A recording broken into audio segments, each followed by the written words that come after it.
Hello and welcome to Lesbian Talk episode 58.5. Tonight we are going to talk with local amethyst expert, Dr. Frerifra the Third. Doctor. Are you done yet? Never. It's Lesbian Talk. Hooray. Hooray for lesbians. Although apparently, according to one person in the comments from last episode, we speak for all lesbians ever. Or we claim to. And as I said, we did actually ask all the lesbians, and before we started, and we settled on a 70-30 split for blip revenue, and we've got paper in to trademark lesbian, so. I just thought so you speak for all lesbians now. Yes. Every single one of them. That guy's a jackass. Although, I like that idea though, the National Council of Lesbians will get together, and I was like, excuse me, I would like to put forward a motion about my little podcast. Well, that sounds great, hon. You go for that. Thank you, lesbians. Bye. Considering lesbians have a history of not being able to decide who counts as a lesbian or not, I don't think you can get all lesbians to agree on anything. Yes, I got everyone to sign up on the release. Which is incredible. You also like a mind control ray. That we then submitted to the walkers, who were like, well, we weren't going to have trash like this on our site, but you do have all the signatures of all the lesbians ever. I love how everyone's like, I'm going to tell Doug. I understand why he has this stuff on his site. I'm like, well, have fun with that. I don't know what to tell you, so. So what's our word? Our word from last week was fastidious, which I have often been described as. Yeah, you got nothing, don't you? I just choose to interpret fastidious as fastidious. So you are in fact playing one of the Final Fantasy games on a really fast speed. I couldn't get through Final Fantasy 2. I mean, total props to Spoonie, because I really do enjoy his Final Fantasy X review, because it was really well deserved. Because, yeah, my friend and the person that she was dating at the time, they were really into it, and I think that to begin with, I shouldn't be fair. That's not being fair. I think to begin with, it was a kind of one of the situations that polarized my opinion of the game, because we had gone to the mall, 3 of us, for dinner. And we went to, I can't remember if it was a TGI Fridays or Ruby Tuesdays. It was one of those kind of restaurants. And the person that my best friend was dating could be a bit fastidious, shall we say. And, we all got an appetizer, and they were like, oh, the chicken in mine doesn't seem very cooked. And they called the waiter over, and they were like, it looks gross. And so the waiter took it back and brought it out a different one cooked. And the person still was like, oh, no, things and stuff. And so the waiter took it back again, and I was like, we're going to die now, is what's going to happen. They're going to kill us in the parking lot. You don't send something back twice. So we went on to eat our main meals, and all 3 of us got something different, but all 3 of us got something involving chicken. And then beginning about the time we paid the tab, all the way home, all of us started feeling really, really sick. And so I was like, you know what, no offense or nothing, you guys, can I just drop you off? I'm not feeling really well. And they were like, yeah, us either. And my friend's partner was like, oh, well, do you want to borrow Final Fantasy X? Because you said that you wanted to. And I said, yeah, sure, I might as well. So, I dropped them off. They ran in, gave me the game, and I spent up most of the night in various kinds of upsetness. And so I was like, I might as well play Final Fantasy X during this time. And so, even though I tried on other occasions to get through it, I think that kind of colored my vision. I would admit. That food poisoning worked very quickly. It really did. It would have been something, I would have thought, okay, if it's just me, it's psychosomatic. But it was all 3 of us. And all 3 of us got different things. But all 3 of those things involved chicken. So I'm like, did they put something, it's possible that they doctored the food, or it's possible that it was just random. But I don't know. Yeah, it's a bit odd. But yeah, if you send your food back twice, then the 3rd one that comes out, they're going to have stood on or something. Yeah, just deal with it. I mean, if there's something physically wrong with the food, you're allergic to something and you can't eat it or you will die, or you find someone else's tooth in it, or it's bleeding or something, then by all means. But the 2nd time, you gotta know you're asking for it. Yeah, if it's shitty, then just live with it and then don't come back. It's like when we were at Ketchup. Oh wait, we can't go back to Ketchup because it closed because it sucked. Omega said. Agree. You don't know what we're talking about. At MagFest, it's held in National Harbor, and there was this restaurant called Ketchup, and their thing was, oh, yeah, 10 different kinds of ketchup that all kind of taste the same. Yeah. And this was, MagFest is in early January. And they didn't have, okay, in all fairness, they warned us when we came in, oh, by the way, the heater broke, so there's no heat. And we're like, fine, because we had a whole bunch of people, we had a limited amount of time, other restaurants were too expensive, and the restaurants that weren't too expensive, we had some folks that had limited eating choices, and so we're like, this just works for everybody. And the guy came back because he forgot our drink order, and we're like, you can write it down. There's no sin. And it was just so bad, and my fish tacos were disgusting. Haha, insert pussy joke here.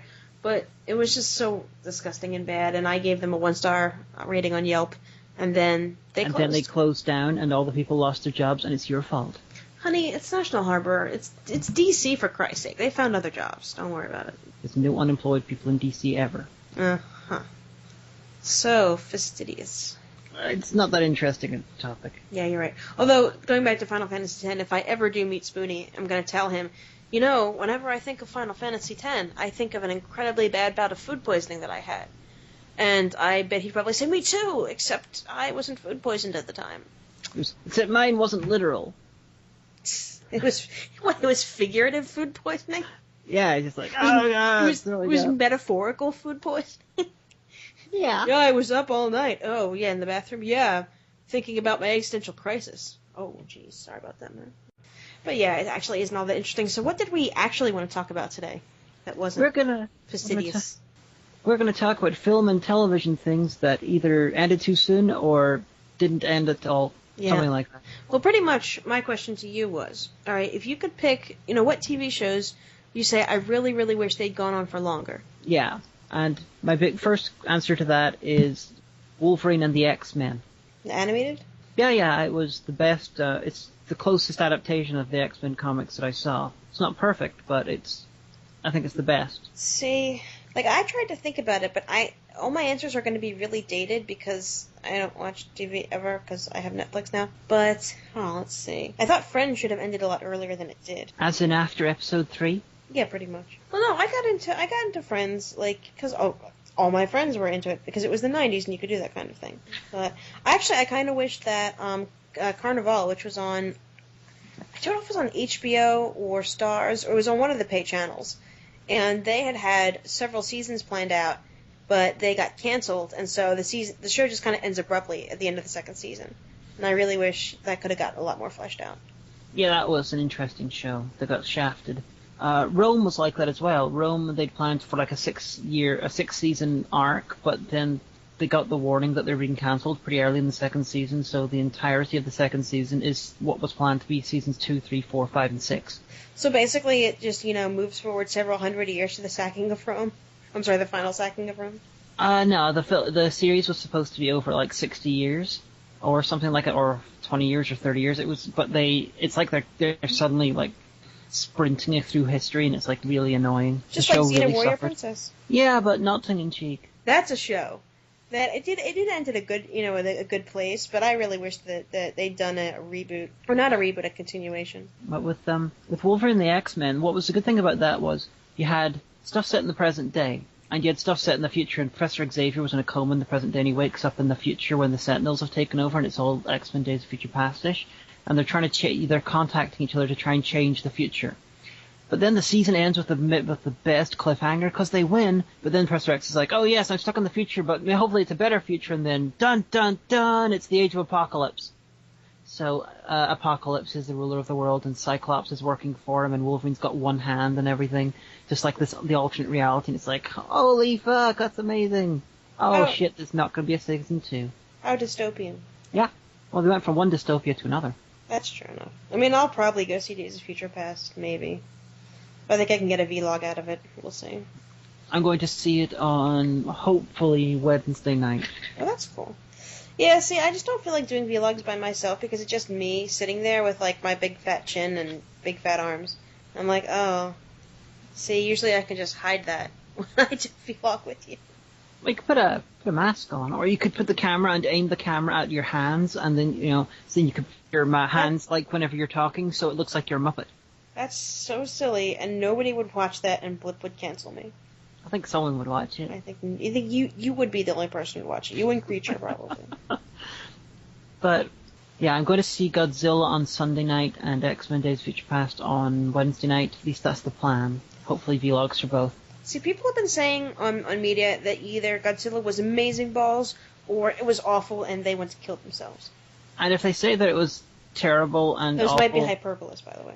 and they want to kill themselves, then I would remind them that they haven't seen many Godzilla films over the years because a lot of them are terrible.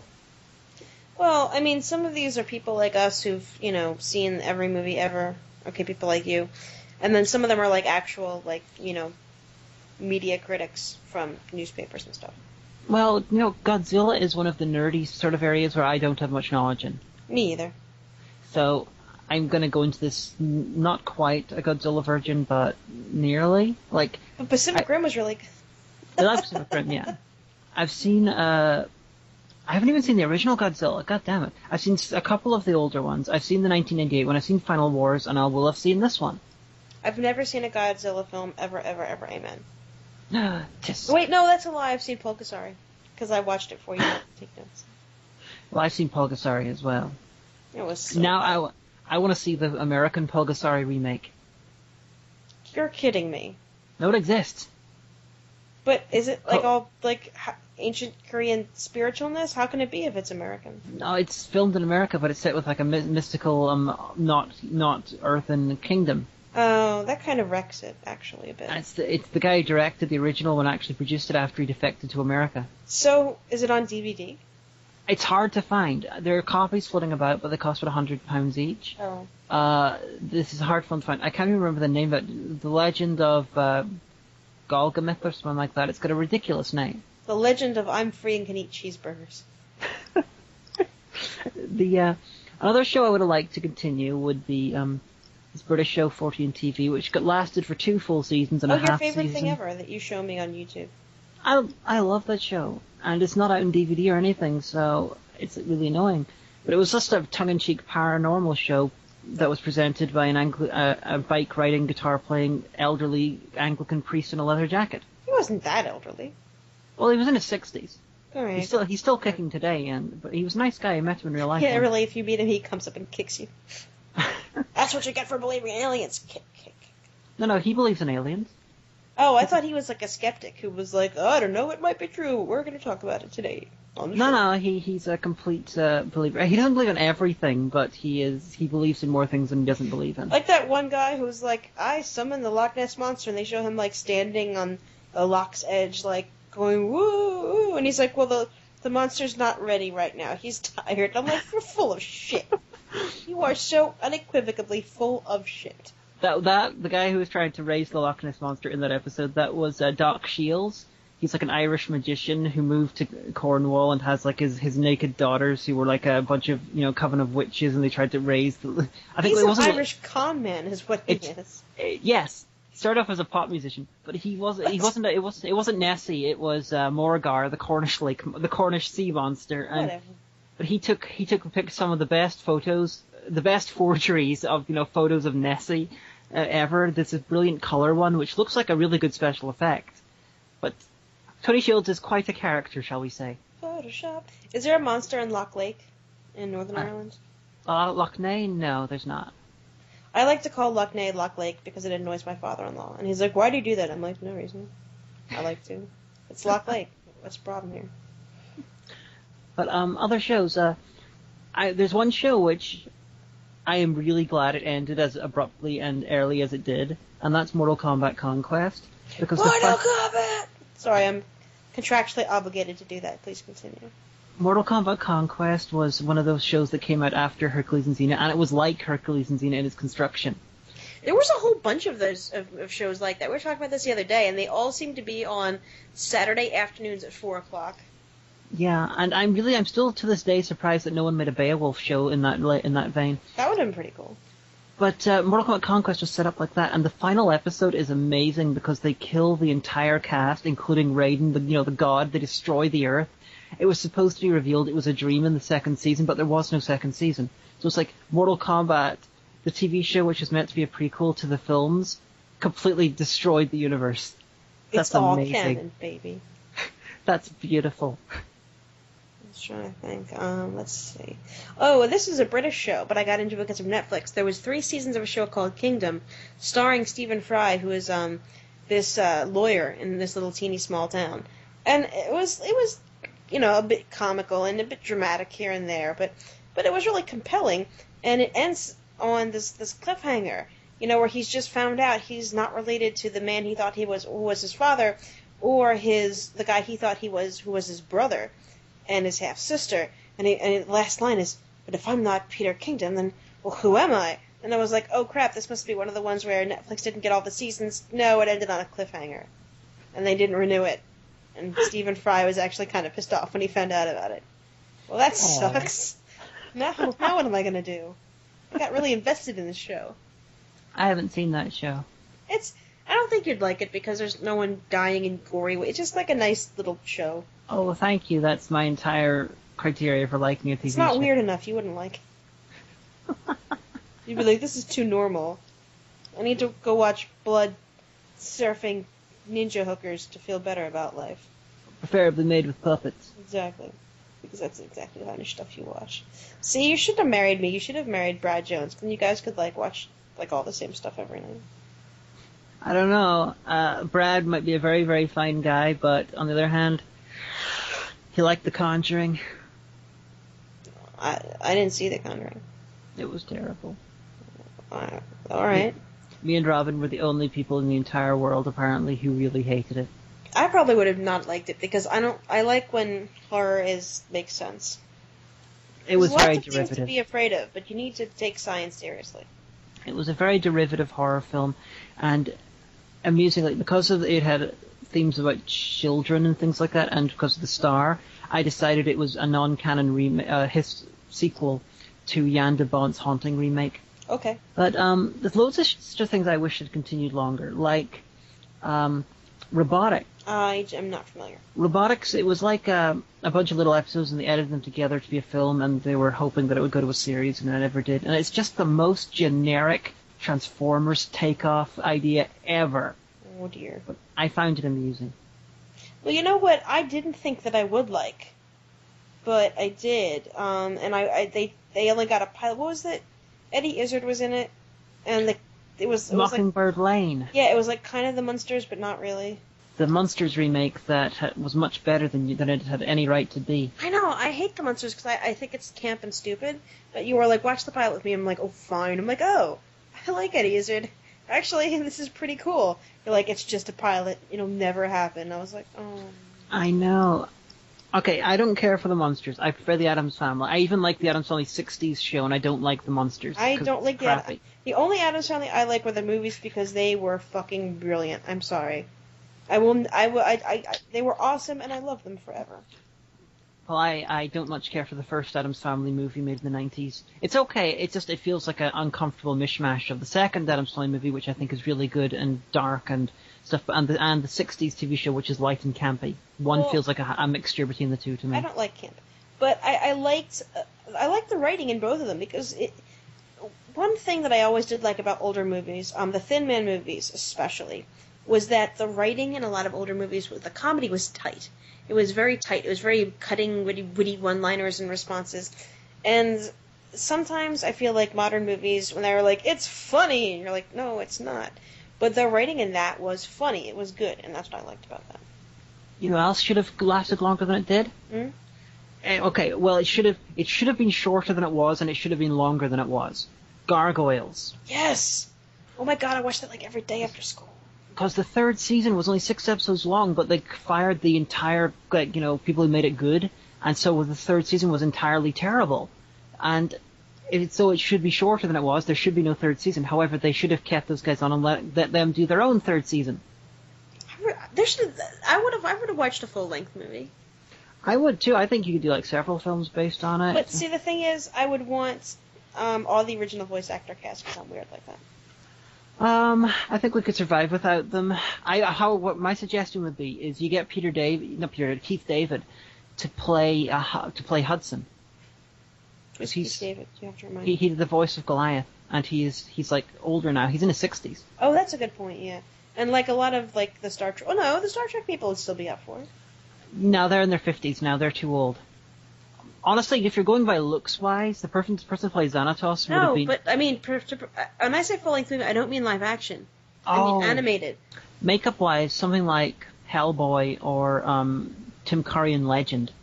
I could see that, but I could also see that going really bad really quickly if anything's flubbed. That's why I think animated would be good, because you can call back the original voice cast if they still want to be involved. You know, the animation style could change a bit, but, you know, styles do. That's not so bad. I think that could still be pretty bankable. Oh, it would be great. Want more gargoyles. Although I think Edward Asner, who played Hudson, is dead now. Well, obviously, if someone has passed away... I didn't know it was Ed Asner. Wow. Yeah, that was Ed Asner. I like him. I was a big fan of the Mary Tyler Moore Show. All right, well, okay, in that case, that voice actor would have to be replaced, obviously, but, you know... I mean, because the Star Trek people, what are they doing these days? You know, conventions? They got time in their schedules. I think they would love to do it again. They could do it for the fans. Gargoyles is so fucking good. And it's not even released on DVD. There's only like one season is released on DVD. It's a crime.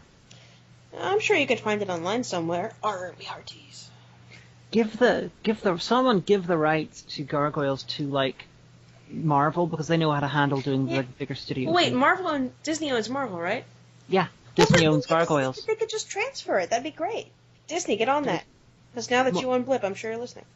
One show, it lasted for 3 seasons, and I'm aware that I'm probably the only person in the entire reviewerverse who wishes it got more than 3 seasons, and that's Deadliest Warrior. It was so fun. Meh. I liked seeing people using medieval weaponry to kill shit. Well, me too, but I wanted it to be, like, more scientific. They definitely, if it was scientific, they didn't show it.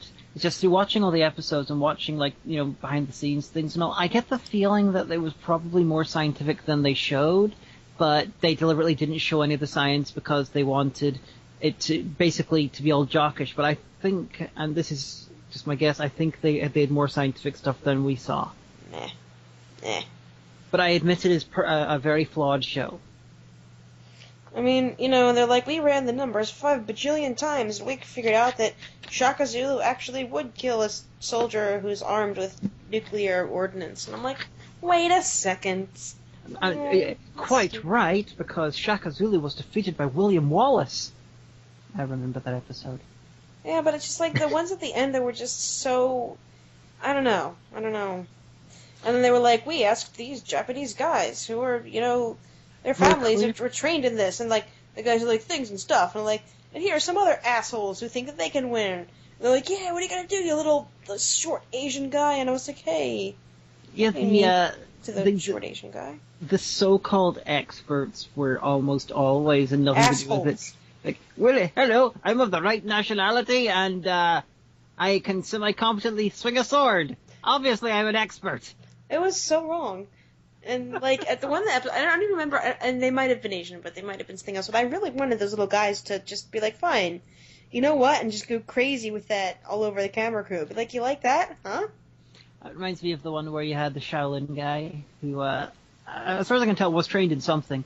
He had, like, the knitting needle type things, and he decimated a gel torso because he didn't like the way the smack other people were talking about him. See, that's what I think should happen in real life. I was amused by the fact that the two teams, they were encouraged to insult each other. I thought it was amusing. Again, that's so not very scientific, you know? I want to see computer models, and I want to see Mythbusters quality science, goddammit. It's not even real science. I want to see Mythbusters quality, and you can't even give me that. See, I'd like to see that as well. Though but the people insulting each other, it just reminded me, it's one of the other things I think they were doing to try and make it more jockish than it maybe wasn't behind the scenes. Wasn't it on, like, Discovery Channel? I don't think so. It was on Spike TV. Oh, okay. What was one else on Discovery Channel? I don't know. There's several shows that are vaguely similar. You're probably right. But the final episode was just insane because you had vampires versus zombies. That's so stupid. At least they got Max Brooks to be the zombie expert. That's kind of cool. I think he's a really good author. World War Z was a very, very, very competent book. And it was very interesting because it was something that really no one had done before, and that's why the movie was such a letdown. But If you'd like our views on the movie World War Z, please do see our vlogs. Available on Blip or YouTube. Available on Omega's Blip page. I think it might be on your Blip, and it's on my YouTube. It's something like that. I think it's on your Blip, actually, because I remember it was done for PME. Right, yeah, okay. And the PME vlogs you got and I got that you probably shouldn't cook this. Oh, yeah, that's true. So if you really, really want to see this, I'll put up a link, because I know you're all going to go die if you don't see it. And give me Blip revenue. I really, really, really wish that sweet Blip revenue. That 5 cents a day could save Omega from, I don't know. A wolf. Some kind of disease. Yes! Save me from wolves and watch my show. Yes, and then, watch us talk about World War Z where we don't point out the hilarity of Peter Capaldi playing a Who doctor. Because it hadn't happened yet. I know, but it's still funny in hindsight. It is kind of, actually. I was like, who's Peter Capaldi? Remember the guy who played the kind of douchey doctor? Yes, I do! Well, he's the doctor now. And yeah, I was talking about Peter Capaldi in the vlog. I was like, saying that he could have killed all the zombies by yelling at them in a Malcolm Tucker-esque fashion. And I didn't get it because I hadn't watched it yet.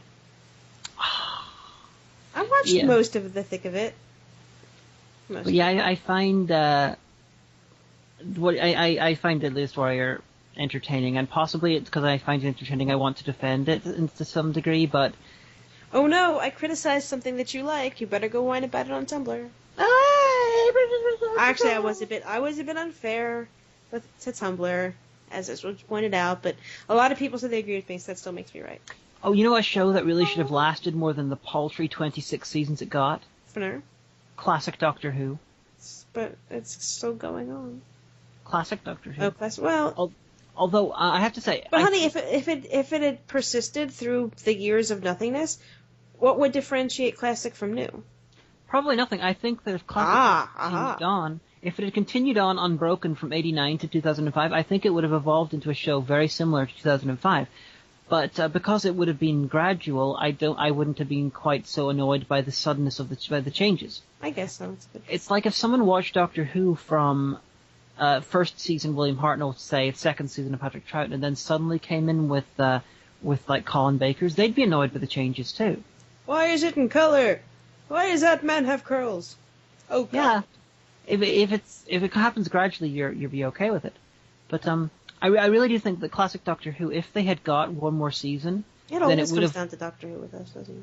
Well, yes. But if it had got one more season, I think it would have lasted for another 2 or 3 after that, because Sylvester McCoy had already announced that he was leaving at the end of the season 27, so they would have been able to regenerate the Doctor and possibly revitalize the show.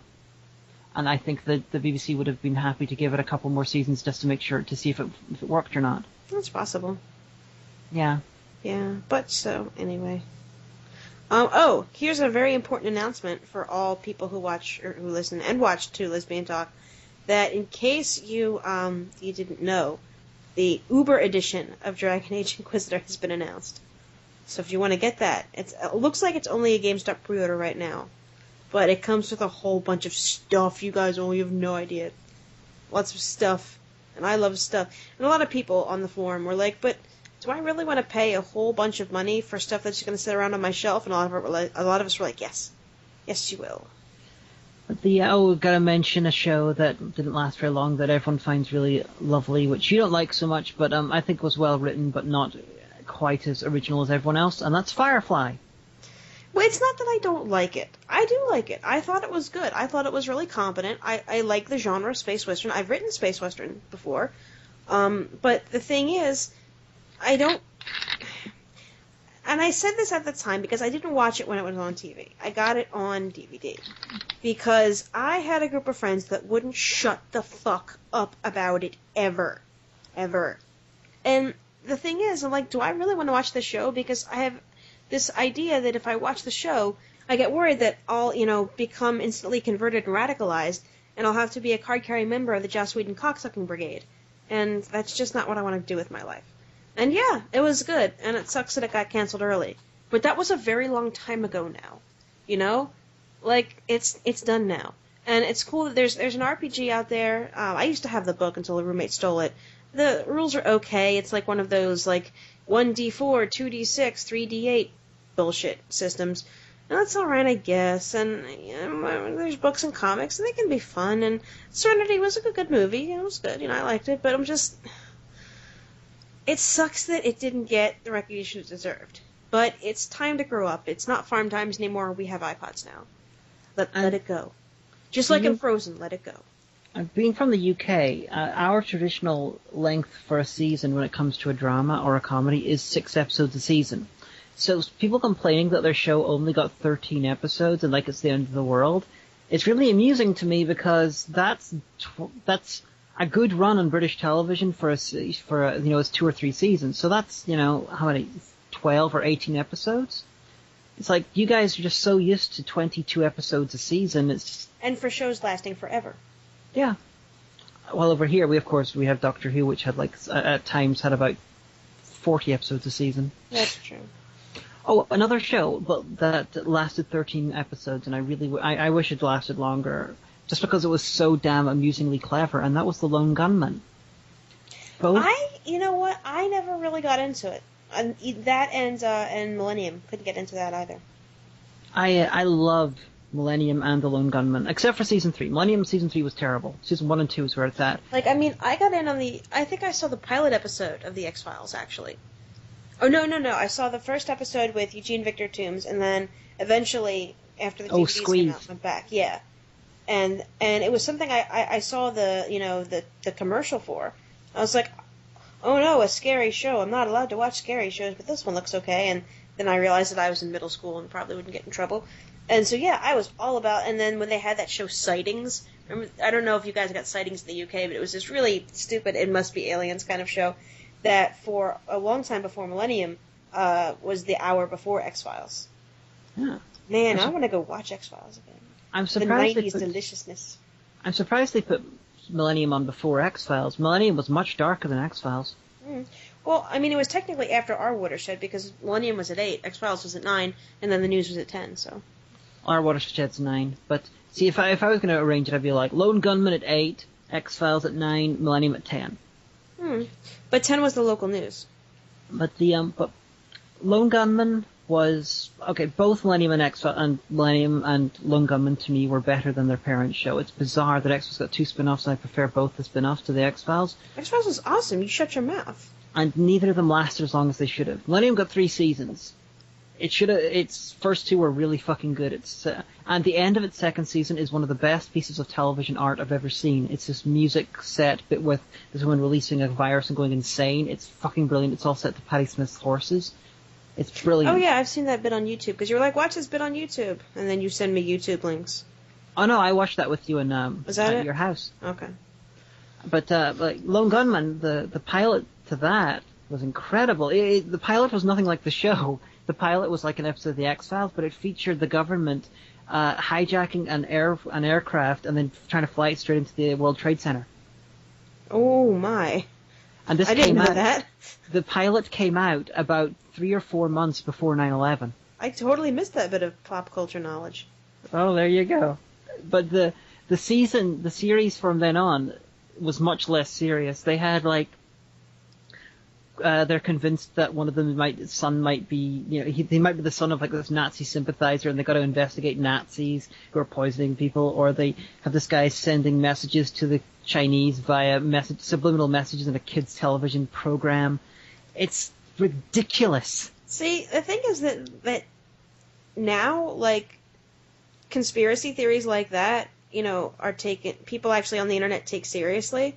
So I guess that would kind of ruin it for me a little bit. Well, the Lone Gunman there's always been the conspiracy theorist types, and the Lone Gunman was a takeoff of that. So yeah, but it was kind of lighthearted, whereas now it's kind of a lot more violent rhetoric and occasional psychosis. Yeah, but imagine when someone grabs a Bushmaster and goes to their local town hall. It's a light-hearted adventure show based around Alex Jones, which it's hilarious. Infowars.com, you guys. We'll be right back.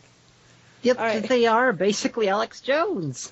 Well, anyway, we're about at the half, so if you guys have other suggestions, shows that you think that should have been cut off earlier or should have gotten more time, write them in the comments, and we'll probably argue about it there, just like we do with everything else. Oh, yeah.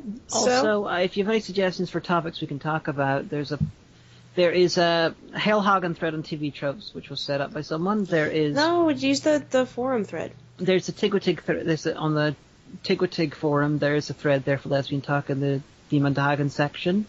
Or you can just send a message to the Hagen Facebook group, or you can leave a comment. And if you're a lesbian, don't worry. We speak for all lesbians, so we'll get around to your concerns soon.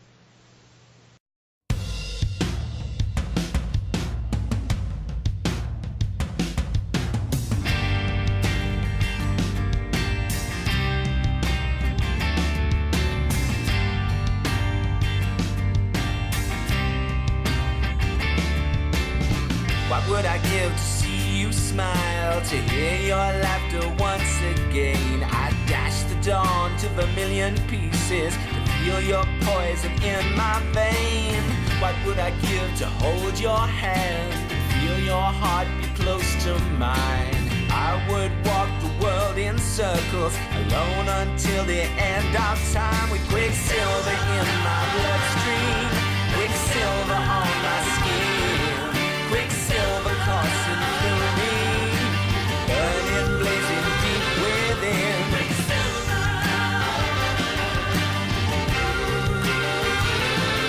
Quicksilver.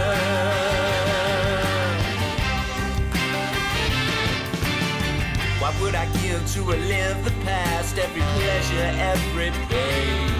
I'd run through a forest of broken glass, call your name again. What would I give to swim in your song and drown in the sound I heard? I'd cling to the branches of your broken limbs, hang myself on your every word. Quicksilver in my bloodstream, Quicksilver on my skin, Quicksilver coursing through me, burning, blazing deep within. When all is sung and done and we lie dying in the waste, I'll crawl to you on hands and knees to take another taste. Quicksilver in your bloodstream, Quicksilver on your skin, Quicksilver coursing through you, burning, blazing deep within. Quicksilver in your bloodstream, Quicksilver on your skin, Quicksilver coursing through you, burning, blazing deep within. Quicksilver in my bloodstream, Quicksilver on my skin, Quicksilver coursing through me, burning, blazing deep within. Quicksilver in my bloodstream, Quicksilver on my skin, Quicksilver coursing through me, burning, blazing deep within. Quicksilver,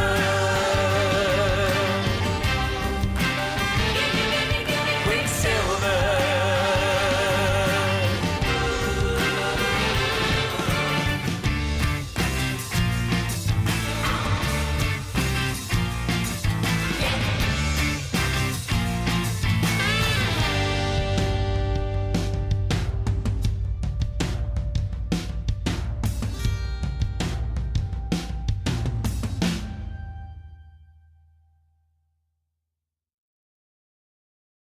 And welcome back. That was the dulcet tones of Scarlet Witch. Quicksilver. That's an X-Men reference that maybe you don't get. I'm not a comic book nerd. That's my dump stat. You're a nerd about a great many things. Yeah, I am kind of annoying about it. I'm like, well, but I'm not a comic person. Just tell me what happens. Just synopsize it for me. And I'm like, I gotta synopsize 50 years of storylines. Yep. My friend Derek used to do that. Like, I think I've talked about it on the show before. He would just, like, all night in, like, that ratty basement apartment I lived in for a while. And he would just go on these, like, huge lectures about XMen and all sorts of different comic books until the sky turned from black to blue. And it was, like, 6:30 in the morning, and on Sunday we were like, well, we better go to Denny's. I admit I did that once, but not about comic books. I had a 8-hour discussion with someone where I was mostly talking about the nature of Doctor Who with one of Teddy's friends. I'm not surprised that you could spend 8 hours talking about Doctor Who. See, it's a good thing you didn't know me then, because I would have given up an hour in to go off and play video games. And be like, well, you just let me know when you're done. Well, I was playing video games at the time. Oh. There's me multitasking, doing all like, video games, Doctor Who. Hey, Doctor Who, hey, the TARDIS. Okay. So. Exterminate. Lesbian Talk has been brought to you by the KLF's Doctor in the TARDIS. Actually, I have that on my I feel like a mixed thing.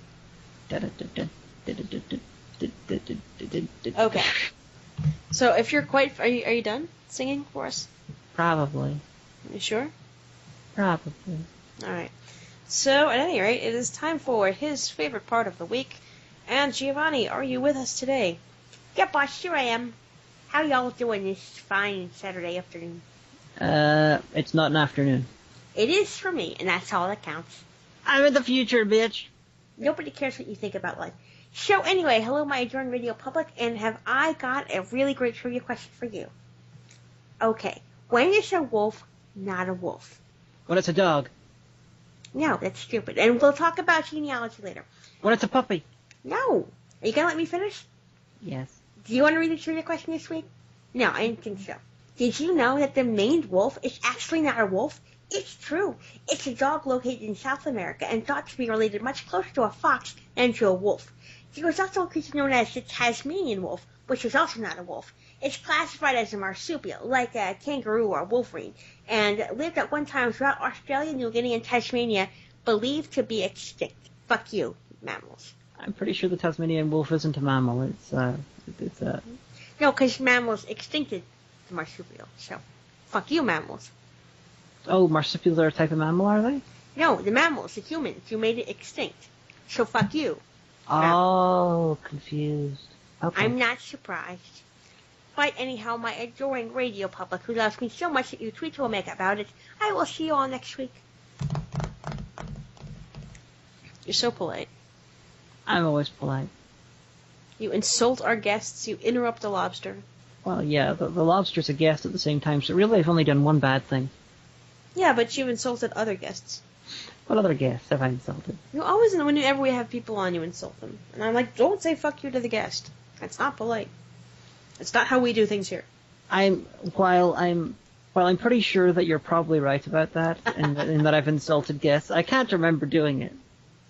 That doesn't absolve you. Just because you do that all the time. When I'm like, this thing happened and I'm right. And you're like, no, well, okay, maybe I don't remember. But it doesn't count. If the judge is like, you're convicted of this DUI in which you drove drunk and you killed a person. In fact, here's you on camera being arrested. But you're like, well, I don't remember it, Your Honor, so. Oh, well. That's not culpability. You can't do it. That's a logical fallacy. Yeah, I'm not trying to get out of it. Mm. I'm saying that I probably did do it. I just can't remember. Mm-hmm. So if anyone can find exact examples of when I told an audience, I insulted them directly and said "fuck you" to a guest or something like that, then please let me know. I want to know exactly how much of a badass I am. Oh.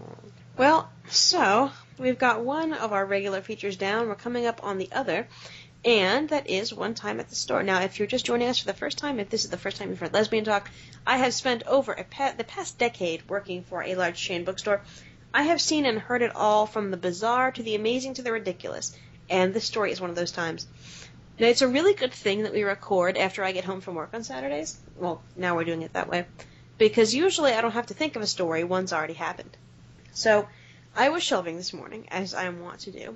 And it was after we'd opened, so I have a phone on me. Because at my bookstore, we have the desk phones, but if you're on the floor, usually you'll have, a cell phone, and it will ring with the store number, so you can answer, while you're on the move. And that's actually pretty cool, because you could be doing a whole bunch of things, and you still, can answer the phone.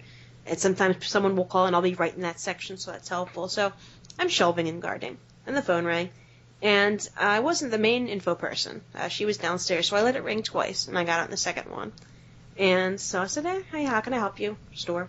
And the guy was like, so I'm calling because I saw listed a temporary position, and I wanted to talk to somebody about that. And so pretty much right now what we do is we do our applications online. So if someone calls or they come in for an application, just go to this website, fill out the application. It will come to our store manager. They'll review it, and they'll give you a call. I told the guy, well, we do this all online. Just, follow the instructions, and you'll be fine. And the guy's like, yeah, but I have a whole bunch of questions. Now, I knew that the manager on duty, if I transferred the call, I was probably going to tell him, just do it online. I really can't tell you anything till the interview. So I was like, I'll try to help this guy out. And I was like, well, pretty much just, you really need to do this. If you have questions, ask them at the interview. And the guy said, yeah, but so, what hours are these? And I was like, well, sir, we work flex hours, He's like, yeah, but which hours are those? And I was like, well, it's going to depend on when you're available, really, and what the store needs are each week, And he's like, oh, well, okay, well then, what would I be making an hour? Like say $10 an hour, $12 an hour, which is kind of laughable. I mean, I make $11 an hour, but I've been there for 10 years. So I have a lot of merit increases, and I have a lot of yearly raises and stuff like that under my belt, and I'm actually capped. I can't make any more an hour unless I'm up for a raise every other year. So I can get a teeny bit of raise, but I can't make any more than I already do. And I said, well, it depends on what experience you bring into it, because if you have experience, you'll get paid more. And the guy's like, well, so what's the lowest that I could make? Do you even know that? And I was like, minimum wage, sir. He goes, minimum wage? I was like, yes, sir, minimum wage. He's like, well, I have 2 master's degrees, and I've been a teacher. And I was like, well, like I said, so you really have to discuss that with a manager at your interview. And what I really wanted to tell him was, one of the women I worked with has a PhD in biochemistry, okay? And so he kept on going, and he's like, well, I just wanted, a part-time job to make some extra money on the side, and, I don't know if this is going to work for me. And I was like, well, really, sir, I would just encourage you, just go to the website, fill out the job application. You can mention all this, all the experience you have on the application, and then you can talk that over with the manager. And he's like, oh, I guess I'll have to see if it's worth it to me. And he hung up. And I was like, excuse you. I kind of got the feeling that he still thought it was like 1983, and you can just snap your fingers if you have a degree, and jobs will jump, and that's not how it works anymore. Yeah, thank you, Reagan. Well, not even Reagan. It was just like, I just love to tell you, but I have 2 master's degrees. Yeah, a lot of us who work here have a whole bunch of degrees. Your point being, one of the women that I worked with at my first store, she was mostly a lead, but sometimes a manager, because about every 2 years or so, she worked at an elementary school, and then for 2 years she served as the principal, and then she went back just to being a teacher. So, that shifted her hours around a bit. But, welcome to the new economy, buddy. Minimum wage? What? But I have 2 master's degrees. I thought it was funny, so I went and told the manager, and he laughed. I wish the economy was better. Me too. I just thought that was kind of funny. It's always really hilarious when, we used to get the paper applications, and somebody who would come in and would be so nasty to you and hand in their application and be like, well, I need to see a manager right now. You're like, well, a manager's not available. They'll review your application, they'll call you. Yeah, it sounds like he's hitting a brick wall of unfortunate reality. And I would feel bad for the guy if he was unemployed and looking for a job, but he even said he, works full-time and he's just looking for something on the side. Well, if you're just looking for something on the side, don't be offended if you're calling a retail place, I don't know. Yeah, that's true. But what are we talking about now? I don't know. Hold on, because I need a drink. Okay, this is the second of our semi-regular bit where we're talking about classic Doctor Who stories to tide us over until Peter Capaldi hits the screens in, I think it's supposed to be September or something? Allegedly. So this time we're looking at a story from Troughton. This is Tomb of the Cybermen, and I say it's semi-regular because I'm pretty sure between now and September there's going to be a couple of weeks when we don't have the time to watch a story, so we're going to have to skip one and go back to it or something like that. So we'll figure something out. Yeah, so Tomb of the Cybermen was chosen mostly because it had hilarious American accents, because I like torturing my wife. Oh my god. At least they weren't as bad as the one from last week. Yeah, Tomb is probably it's the weakest of the 3 Patrick Troughton Cybermen stories. Now, that's not to be insulting to Tomb, because Patrick Troughton is like the golden age of Cybermen stories. 10th Planet wasn't great. It was okay. It was quite good-ish. Then Troughton had 2 really good ones and 1 quite good one. And then Then you had Attack of the Cybermen, which was terrible. Then you had Earthshock, which was really good, and it was like a return to the trout sort of ish. But then you had Attack of the Cybermen, and you had Silver Nemesis, which were both terrible. And then you got the entire of the new series, which has been piled upon shit for the Cybermen, except for the Pandorica Opens. There's like a 3-minute section where they're done well. Nightmare in Silver was good. Oh dear. I did, and I said so at the time, and I stand by it. Dear. I thought it was fun. But weirdly, Big Finish. Me. I have not come across a bad Big Finish Cyberman story. Well, that's because I think if you have time to think about the Cybermen, you do it right. I had an idea while watching Tomb that they could totally remake the concept, but what they should do is not have the Cybermen inside the tomb, and have it so that the building itself is like being constructed and it's sort of semi-sentient, it's got defenses, and they actually are trying to grab people to create new Cybermen out of. That would be pretty cool. It would be like a technological haunted house story. Well, I thought this was good because this episode was very, very English. Because the foreigners were up to no good. It was. It was like, wow, I wonder who's the bad guy. Oh, wait, the people with the Eastern European accents. I think and the black man. I think that the Klieg, I think he was Greek. Oh. Well, he sounded foreign, so he sounded non-English. And also, like, we paid good money for you American ship people.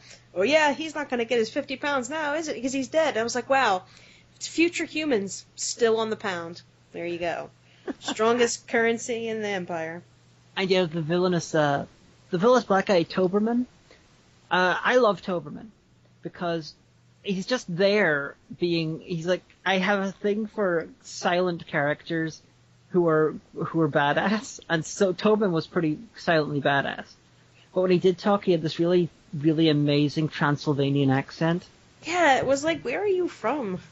Well, the actors, I believe he's from Jamaica, but he had turned up in an episode of Animataments around the same time. And then he gets semi-cyberized, and having the black guy be sort of like the hired muscle who's stupid and muscular and stuff was racist. But my affection for the character has nothing to do with, he could have been any race and I would have had just as much affection. I'm really sad that he died at the end. I really wish he'd come back. I almost wish that there was... No, because they imply that, because they say, oh, I'm sure we'll see the Cybermen again, and then that Cyberman is still around and kicking, and it kind of looks at him, like, hungrily, and then the camera pans up to, like, the symbol of the Cybermen on the door, and I figured, oh, see, that's how the Cybermen keep around, because that Cyberman, like, went and completely cyberized him. That's certainly possible. I just kind of wish that... This is one of my stupid bad ideas that for a companion, that Toberman should have been a companion so the Doctor could basically... He just wanders around with the Doctor and Jamie, and then Jamie's like, oh, Doctor, look at this psychopath going towards us with a laser gun, and then Doctor's just like, Toberman, and points, and like, kill, and Toberman just goes over and crushes their head. Okay, Doctor. That would have been amazing. I really do like the chemistry between Jamie and the second Doctor. Yeah, they were really good friends before either of them got the roles. Well, that makes me happy. I like when things are good. And they remained good friends while they were on the show. They left at the same time because they were such good friends. And Fraser Hines has nothing but affection for his memories of Patrick Troughton. And on occasion, Fraser Hines, to this day, will go to Doctor Who conventions and cosplay as the second Doctor. Yeah, it says I follow him on Twitter, and he tweeted a picture of him and, like, a little fan. And he was cosplaying. I was like, oh, that's cool. And, Colin Baker, just a few days ago, tweeted a picture of him and Nicola Bryant and Patrick Troughton fooling around in the swimming pool one time. Yeah, they did Doctor and Companion sort of a battle in a swimming pool at the hotel when they were filming The Two Doctors in Spain. So you had, at one point, the Companion was on the Doctor's arms, and then the Doctor was on the Companion's arms, and they were, like sumo wrestling in the pool. And I remember from the documentary about The Two Doctors, they were talking about this, how no matter how they arranged it, it was always terribly unfair, because either it was Colin Baker on top of Nicola Bryant, or it was Fraser Hines on top of Patrick Troughton. It's like, this is never going to be fair. Well, looking at some of these companions from Classic Who, it makes me think that, yeah, it was just about some random schmuck. The Doctor was like, you're kind of cool, you've got potential, come with me across time and space. Okay, Doctor. And it really wasn't about the fact that Victoria was some kind of Victorian prodigy, or, Jamie was the best Highlander ever, There wasn't any impossible peoples. They were just kind of like, and Jamie, like, it's so great because the guy was like, one of the scientists was like, oh, because it's the flow of neutrons that do things and stuff. He goes, oh, yes, that one. Yeah, Jimmy's constantly doing that. He's just like, someone explains yeah, things like, sure, yeah. Yeah, I totally understand that. Yeah, that magic. That's what I love that magic. That's science magic. Yeah, the new series has just got a series of people who either have incredible destinies or they're going to do amazing things and the Doctor only chooses the best. It's like, bullshit! The Doctor picks up people that he thinks are amusing and he keeps them around with him. And Jamie was average intelligence 1700s, meaning that from our perspective, he's a fucking idiot. But wasn't he like one of the only survivors of the Battle of something or other? Culloden. Yeah, the Battle of Culloden Moor. Yeah, which was the last full-on battle ever to happen on UK soil. Until the Scottish referendum in September. Wah, wah, wah. I made a topical political joke. But but Jimmy, he's just really loyal, and him and the Doctor get on so well. And I like Victoria. She's like, I'm involved somehow. This is kind of fun.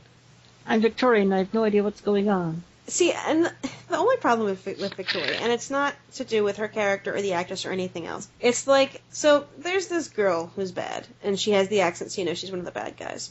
And the Doctor's like, you watch her, you stay with her, and you watch her because she's up to no good. And she's like, oh, okay, right. She's Eastern European, she must be evil. Exactly. And so, she's like, we'll watch her. And the woman's like, oh, don't worry, we girls will get along, and stuff like that. And I really don't like when the female companion in Classic Who is just around to, quote-unquote, make friends with the bad woman. It's just, we'll get along because we're girls. Not all girls get along. Some girls hate each other. You got the 60s norm of very sexist writing mixed with the fact that this is Victoria's first trip in the TARDIS. That's true, I didn't think about it. So she's incredibly naive. Did she get an intro in the episode before? Because she just kind of like, he's like, welcome to the TARDIS, guess you're with us now. Yeah, she was one of the main characters in the previous one, which, I think it was Power of the Daleks? Yeah, because she's like, I wish my dad didn't get killed by Daleks, and the Doctor's like, yeah, it sucks. Oh no, it wasn't Power of the Daleks, it was Evil of the Daleks, which was the last story of the previous season. And then the previous one before that, Ben and Polly had left. And then Victoria lasts until Fury from the Deep and the next season, and or that season, I can't remember. It's all blurring together. Sieged by monsters. Yeah, Fury from the Deep. I really wish that existed. Because it's a oil rig under attack by evil sea foam and seaweed. And it is apparently amazing. Maybe they'll find it someday. I've listened to it. And it sounds really good. And the little clips we have, which were removed for the Australian censors for being too frightening, those are really good. Well, speaking of Australia, so I thought that this had been one of the ones that was on Netflix, but apparently either I was wrong or it was taken off. So I had to pull the version that I have off of my D drive, and it's a Matroska file, first of all, and I was like, ugh, I have to play it on the VLC. But it must have been pulled off of Australian TV, because while the credits were rolling and I was getting the next file, it was like, don't forget to watch the show next week, doing things and stuff, I'm Australian. I was like, well, there you go. There's using that sort of crazy file nonsense, and there's me watching it from the DVD. Well, I don't have the DVD. Well, I have a million Doctor Who DVDs. You too. You should take a picture and tweet it. Nah, it's too many. You can't, because you don't have a camera phone. I have a digital camera somewhere. Yeah, I've never seen you use a digital camera in the time I've known you. Hello? Did I say something? Apparently not. You have the kitten? I have a cat, and he sounds like he's farted. Doesn't sound, it smells. Have you farted? Little, white and tabby cat? See, I'm gonna do like what you used to do when Kippers was around. Make a noise. Well, if you do that enough, I might have to squeeze him. No. Oh, he's jumped off me now. Don't kill the cat. I'm not gonna kill a cat. He's leapt off me and he's sort of sitting on a rug. I see. But I like the Cybermen in this one. They were kind of really cheesy. And the main issue with this storyline, apart from the cyber... We should give a synopsis in case nobody knows. Well, you couldn't do that. Okay, so the TARDIS lands on some planet somewhere because Tell us. Because of course it does. And so there's some folks there on an archaeological expedition. There's this British guy in a beard, and he's like, "It's my expedition, I must find out all the things." And there are some really, really, really obviously bad guy foreigners. And we're like, "But we have bankrolled this expedition, so we're in charge." And he's like, "No." So they find the doctor. Like, "The hell are you doing? I thought this was a secret expedition. You want treasure." And the doctor's like, "No, see, I'm just around. Why? What are you up to?" And they're like, "Oh, we're trying to find the tomb of the Cybermen, that's all." The doctor's like, "That's such a bad plan." So he decides to stick around, and they're... I think everyone was really confused, because they were like, "This guy calls himself the Doctor, but he's wearing a cape, and he's not John Pertwee. This does not compute." Would you stop it? So they had hired these, like, really badly accented Americans to, you know, do their dirty work and "Oh, lift Doctor! things. What about the Cyberman?" It's so bad. He's like, "I'm not letting any of you on my rocket ship, see?" And so one guy gets electrocuted trying to break in, and the doctor figures out you should probably go in this way. So they F around for a while, you know, and looking for a way to reanimate, you know, the Cyberman base, which is the worst plan ever. Like, literally, everything that happens in this episode is so the worst idea ever. I'm really surprised the doctor wasn't constantly facepalming. But so he sticks around to make sure they don't get themselves killed. And then the rocket gets sabotaged. Oh, gee, who could have done that? And so then they end up reanimating some of the Cybermen, and one guy has this evil plan to make them serve him, and then it just... Then they're freezing, then they're not, then they're stuck down here, then they're not, and then... But everything ends up fine. And nearly everybody dies. Well, that's typical for Classic Who. The two main problems with this. The cyber controller's head looks like a massive penis. It really does. I was like, why does he have the handles like everyone else? It's like, oh no, it's the cock. And he was played by David Kilgariff. Whenever they brought the cyber controller back 20-odd years later, they deliberately got the same actor to play him, even though he was like 100, pounds heavier. And even though the original part, he didn't actually speak, he just opened his mouth and then there was like electronic noise come out. Yeah, this actually cornered the market on, electronic space sounds, this episode did. So they actually cast the same actor as the same part again, thinking this was so important that the guy in the suit who never said anything previously should play the same part again. It's like, oh god, there's fan wankery and there's ridiculousness. So when the cyber controller turned up again with Colin Baker, he was nicknamed the Fat Controller because he was rather large. But that's because he had much more cybernetics. Oh yeah. The other main problem with two of the Cybermen is that the logicians are fucking stupid. Well, there's like this one guy's like, "Oh, I'm so smart." The doctor's like, "Really?" Because things and stuff. He's like, "How did you know that?" It's like, "Because I'm the doctor, bitch." And then at the end, he was like, "Oh, see, it's because of logic, and I'm so smart." I'm like, "Well, you weren't smart before." Yeah, Tomb of the Cybermen is a story which had a really good reputation. It was, whenever the story was missing, and which it was until 1992, when the copy that exists was found in Hong Kong, it was considered the lost gem of Classic Who. Kind of like Fury from the Deep is now. But unfortunately, it's one of the stories that when you could actually watch it, the people's memories and the audio by itself, it just wasn't as good when it was on screen. Oh no, look, the Cybermat jumped right on your shoulder. Don't worry. Oh, we got it. It's fine. Yeah, I'm really worried that if they But I like how the doctor, Victoria finds a little Cybermat. She's like, "What's this?" He's like, looks up in the book. He's like, "Oh, it's a Cybermat. Just put it down." Like, I like how he has a book that tells him what it is, but not that he should be aware of it. Like, not that it's dangerous. Oh, look, it says Cyberman. Well, there you go. I'm a little bit worried that if they do find Fury from the Deep, its estimation is gonna go down when you actually can watch the show. Mm. If its visuals don't match the audio. Will you cry? Oh, possibly. Fury from the Deep. Just like that? It doesn't sound very sorrowful. Fury! Yeah, but it was a good episode. I mean, I'd seen it a while before, so I was like, I'll watch it again. Like, there were other Cutter Troutman ones I was thinking about, suggesting, but most of them were like 6 parts long, and we want to stick to 4-parters because we might not have time to watch a full 6 or 7 I just parts. like how she's like, "How old are you?" He's like, "I'm like 400 something," and she's like, "Oh dear. Why don't you get some rest, elderly man?" That was the first time that the Doctor's age was ever stated on screen. And then it wasn't stated again. John Pertwee's doctor said that he had existed for thousands of years, which has been interpreted in retrospect to mean that he has been in thousands of years because of time travel. Or he could have been lying to impress people. Or possibly. Then the next time after that the doctor's age was mentioned, I think it was Tom Baker said he was 749. Then Colin Baker said he was 900, and then Sylvester McCoy said he was 954, I think it was.